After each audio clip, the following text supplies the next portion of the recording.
So I'm grinding, I'm begging you please. Girl, come stop playing with me. You're the one I need. Let's make it rock, girl, don't you feel that chemistry? I'm feeling you, I really hope that's equally. I'm one call away, this is like 1, 2, 3.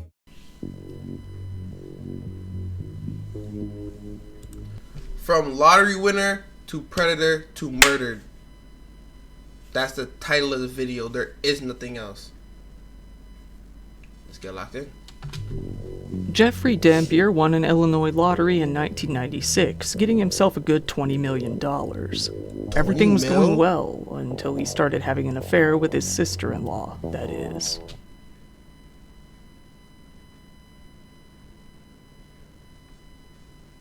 How the hell? And we just started the video.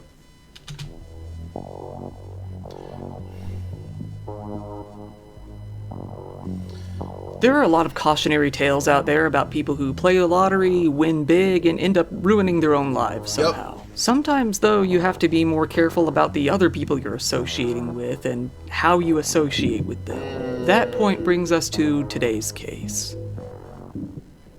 Jeffrey Dampier Jr., named after his father, was born in 1966 out in Chicago. Guys, I'm gonna let you know right now. When I win the lottery, I always said this, when I win the lottery and get mine, I'm gonna be smart with it. Now it's always hard when you get millions of dollars, thousands of dollars. You just want to buy. And I understand that, cause me, even once I got a little bit of mine, I was buying down the fuck. So, but you have to understand, and that was only a little bit. So now I really gotta understand, when I really do get mine, I gotta just focus. 1, 2. You know what I mean? To spend properly and smartly. Spend that money to make more money, but that's all it is. Chicago's He could have west really side. flipped that 20 million to 50. He had a pretty normal upbringing, and eventually he went on to meet a woman who he would come to marry. In 1996, he decided to play an Illinois lottery. Much to his surprise, and to the surprise of everyone around him, he actually won. He ended up getting a fat $20 million. How much did he was set for life. Not only would he never have to work another day in his life, he could spend that life living pretty large. From here on out, he was going to have an easy time. 20 mil back then, However, too? he wasn't just content to sit around for the rest of his life. He wanted to do something with that money. He bought himself a new house, but then also bought houses for pretty much everybody in his extended family as well. However, not all was good. He eventually divorced his wife and had to split the money 50-50. It wasn't long before he met another woman, though, named Crystal Jackson. Why did you divorce He fell her? for Crystal pretty hard. After dating a while, they decided to get married. Then, 2 years later, they moved out to Tampa Bay in Florida's Gulf Coast. Okay. It seemed that Jeffrey was really just an honest man who wanted to do some good with his money. Unlike a lot of lottery winners, he didn't just go out and burn it all on drugs and parties and go broke over the next couple of years. He spent it on his family, he invested it, and he helped people. It seemed that he really did have good intentions, for the most part. Out in Florida, he decided to use his money to invest in a gourmet popcorn company that came to be worth about $20 million in itself. That company, based in Tampa Bay, was called Cassie's Gourmet Popcorn. It was located in the Channelside Entertainment District.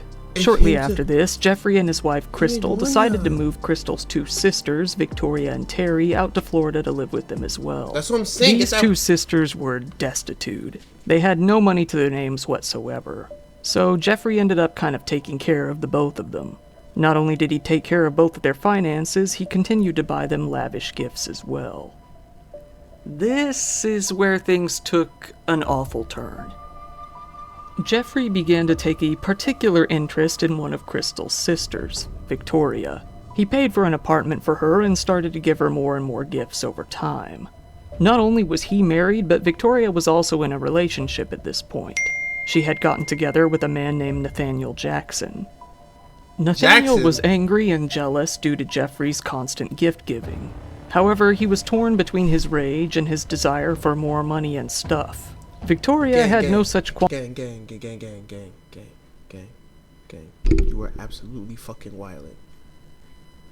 You were absolutely fucking wildin'. What the fuck are you doing? That is her sister, plus she has a nigga, and you're still trying to get in that? That's your girl. Qualms with it. She was more than happy to keep getting money and presents and didn't see anything wrong with it. It wasn't too long before Jeffrey and Victoria started having an affair and eventually sleeping together. Needless to say, Nathaniel was not cool with this. He started trying to turn Victoria against him, and it seems that after a while he succeeded. The two started planning, scheming even. They decided that they would rob Jeffrey for a good sum of money. They planned to hold him at gunpoint and take every bit of money that they could from him. So, on July 26th of 2005, Nathaniel and Victoria invited Jeffrey over to their apartment to get it done. They lied to him, telling him that they needed help fixing Victoria's car. Terry Jackson, Victoria's sister, was also there to participate. They all threatened Jeffrey with a gun and got him into his own van.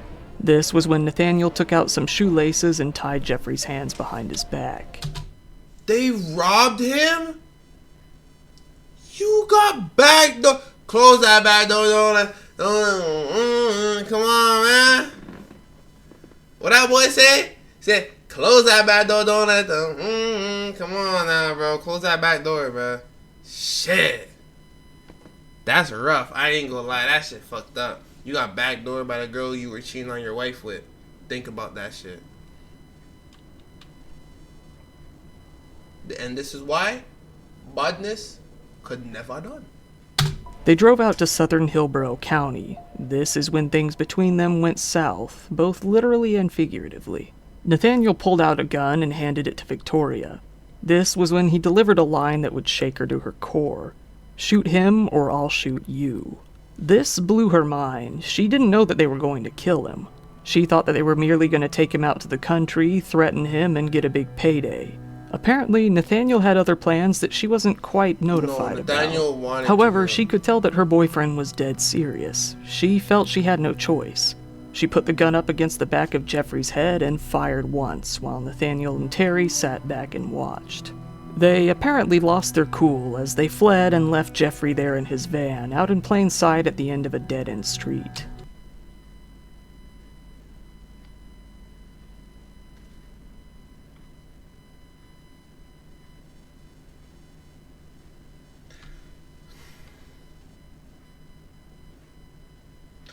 I feel bad for Jeffrey. I don't think Jeffrey deserved that. Police soon connected the crime to Victoria Jackson and tracked both her and Nathaniel down, eventually finding them both out in Jacksonville. The two surrendered without a fight and were promptly arrested. Between 9:30 and 10 p.m. last night, we got information that these two fugitives were going to be at a relative's house, said the Hillsborough County Sheriff's Office spokesman.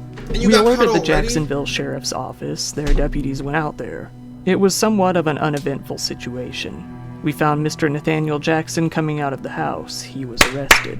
Miss Victoria Jackson was found in the backseat of the vehicle, and she was also Get those niggas! Eventually, Nathaniel and Victoria were charged with first-degree murder. The trial soon came, and Victoria stood silently in the court. The third one. The jury found her guilty on all charges of the kidnapping and murder. The trial lasted for 4 days, but it only took the jurors 2 hours to find her guilty of first-degree murder, armed kidnapping, and armed carjacking. But what about the It was a pretty person? open and shut case.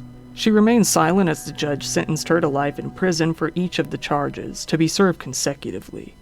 The jurors then left the courtroom. Victoria turned around to confront her mother, who was crying. For some reason, she said, "Jeffrey forgives me." Sobbing, she shuffled out of the courtroom in silence, her hands and feet in chains. Jeffrey's father, Jeffrey Dampier Sr., a 61-year-old man at the time, was happy with the verdict. He felt that it was the best-case scenario. "I think everything was correct," he said. "I think the state did a good job. I'm very happy. I think my family is happy." R.I.P. Terry Jeffrey, Jackson, though, was very disappointed with the outcome. She felt that Victoria was actually a victim, not Jeffrey. She said this was because Jeffrey had apparently been having a physical affair with her since she was 15 years old, and he was...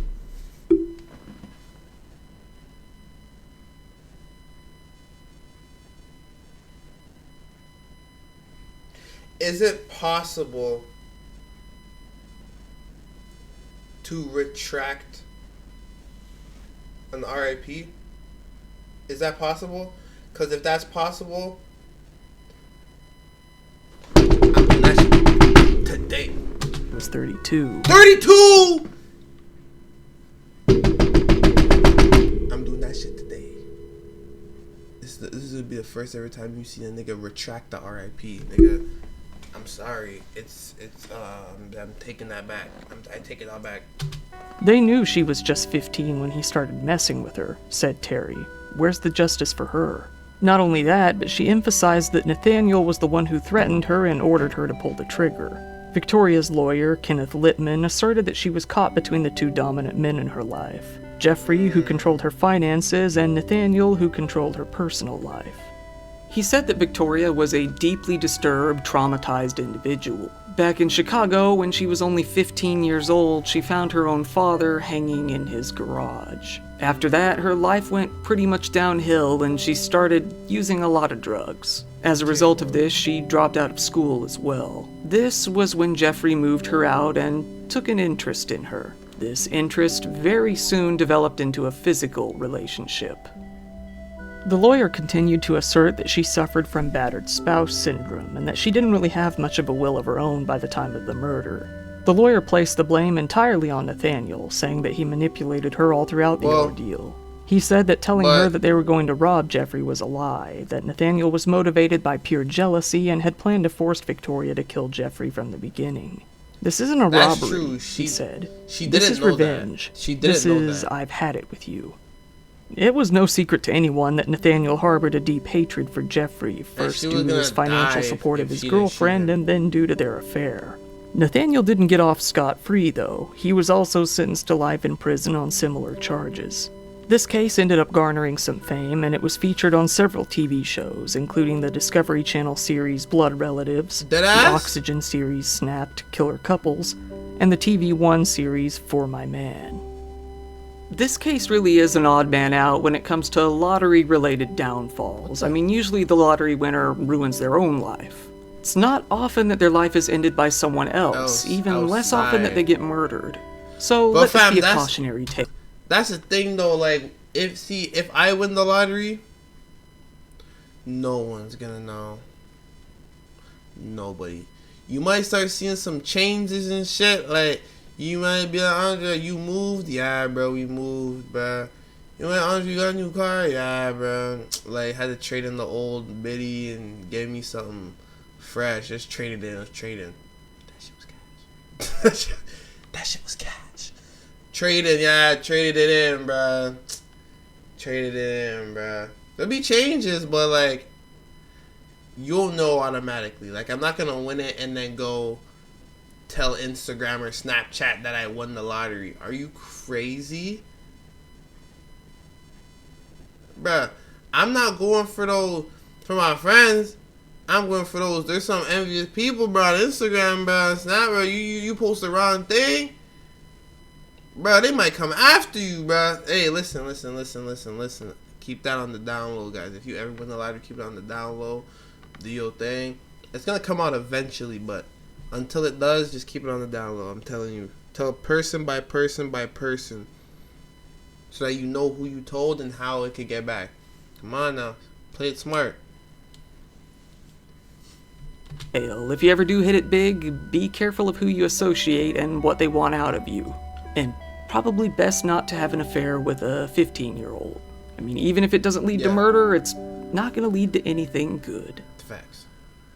Because you could be a millionaire in prison, nigga. So once again, thank you for watching my video. Oh, that's the end of the video. That shit, wow. Quick 9-minute video. Well, shit. Well, shit.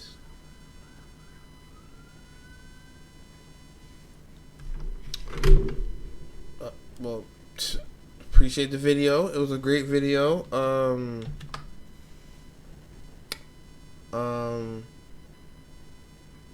I will watch another one, to be honest with you. Oh, YouTube fam. What's going on, YouTube fam? Everyone say hi to YouTube fam. Don't forget YouTube fam. Everyone say hi. Twitch fam be a little disrespectful. Whenever I say hi to YouTube fam, they don't want to type. But they didn't want to type. Say hi to YouTube fam.